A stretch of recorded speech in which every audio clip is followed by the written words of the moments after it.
Hi friends, welcome to the channel doctor MD your health guide. आज uterine fibroid की videos में हमारी third video है, जिसमें हम बात करेंगे कि क्या क्या मेडिकेशंस, क्या क्या दवाइयाँ जो आपके सिम्टम्स हैं उनको कम करने में आपकी हेल्प कर सकती हैं। तो जो एक मेजर कंप्लेंट होती है वो है ब्लीडिंग। ब्लीडिंग को कम करने के लिए हमारे पास दो चीज़ें हैं। एक, जो हार्मोनल ट्रीटमेंट्स हम देते हैं उनके रीज़न से जो पीरियड है वही कम हो जाता है, वो चेंजेस होने की वजह से जो ब्लीडिंग है वो कम हो जाती है।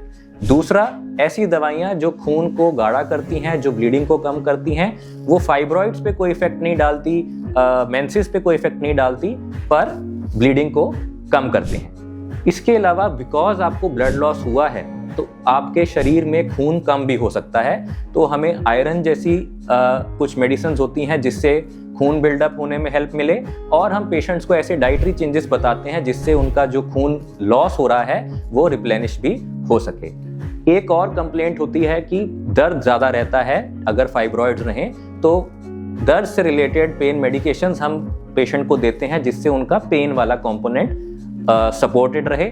दूसरा, अगर किसी को बार बार यूरिन जाने का मन करता है तो उससे रिलेटेड लाइफस्टाइल चेंजेस हम बताते हैं कि कैसे बैठें, कितना पानी पिएं, शॉर्ट टाइम पे बार बार कैसे यूरिनेशन को कंट्रोल कर सकते हैं, पेल्विक एक्सरसाइजेस कैसे कर सकते हैं। इसके अलावा अगर कॉन्स्टिपेशन की कंप्लेंट रहे तो क्या पोस्चर से, क्या डाइट से, क्योंकि अगर आप सॉफ्ट डाइट लेते हैं तो आपका स्टूल भी सॉफ्ट रहता है।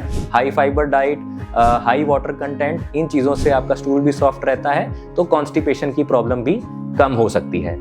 इसमें जो सबसे इम्पॉर्टेंट ट्रीटमेंट है जो एक्चुअली मेंसेस पे ज़्यादा काम करता है वो है हार्मोनल ट्रीटमेंट। उसके अंदर हमारे पास 3 से 4 ऑप्शंस हैं, डिपेंडिंग कि आप कितनी लंबी देर तक आगे बेबी या फिर कोई और चीज़ प्लान नहीं कर रहे हैं। अगर आप कोई सर्जरी जल्दी प्लान कर रहे हैं या आप मीनोपॉज के पास हैं कि खूब वैसे ही बच्चेदानी का जो ब्लीडिंग है वो खत्म हो जाएगी, तो हम शॉर्ट एक्टिंग चीज़ें ट्राई करते हैं जिसमें आती हैं टैबलेट्स। तो जो टैबलेट्स हैं ये हम साइकिल के साथ प्लान करते हैं कि 3 हफ्ते के लिए दी जाती हैं और फिर 1 हफ्ता दवाई बंद कर दी जाती है, ताकि नॉर्मल जो मेंसेस हैं आ जाएं।